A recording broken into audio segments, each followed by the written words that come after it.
6 സ്റ്റാളുകളാണ് കുടുംബശ്രീയുടെ ഉള്ളത്. ജില്ലാ മിഷനുമായി ബന്ധപ്പെട്ടിട്ടാണ് ഈ കുടുംബശ്രീ സ്റ്റാളുകൾ നടക്കുന്നുള്ളത്. ഇതിൽ മലപ്പുറം, അതുപോലെ തന്നെ ഇടുക്കി, പാലക്കാട്, ആലപ്പുഴ, പിന്നെ തിരുവനന്തപുരം, പിന്നെ എറണാകുളത്തിന്റെ പായസം, വെറൈറ്റി പായസം. ഏറ്റവും വലിയ ആദ്യം പറയാനുള്ളത് പാലക്കാട് അട്ടപ്പാടിയുടെ വനസുന്ദരി എന്നുള്ളതാണ്. ഇപ്പോൾ നമ്മുടെ പാലക്കാട് ചാലിശ്ശേരിയിൽ സരസമേള നടക്കുന്നുണ്ട്. അവിടെ ഏറ്റവും അധികം വിറ്റുപോകുന്ന ഒരു സംഭവം കൂടിയാണ് അട്ടപ്പാടിയുടെ വനസുന്ദരി എന്നുള്ളത്.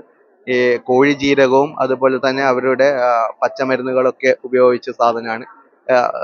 എണ്ണയില്ലാതെ ഉപയോഗിക്കുന്ന ഏറ്റവും മികച്ച സാധനമാണ്. കേരളത്തിൽ ഇപ്പോൾ ഒരു ട്രെൻഡ് ആയിക്കൊണ്ടിരിക്കുന്ന ഒരു സാധനം കൂടിയാണ് ഈ വനസുന്ദരി എന്ന് പറയുന്ന സാധനം. ബാക്കിയുള്ളത് നമ്മളുടെ മലപ്പുറത്തുള്ള അവരുടെ മലബാർ സ്നാക്സുകൾ. അത് കഴിഞ്ഞു കഴിഞ്ഞാൽ ഇടുക്കിയുടെ കപ്പ, അതുപോലെയുള്ള.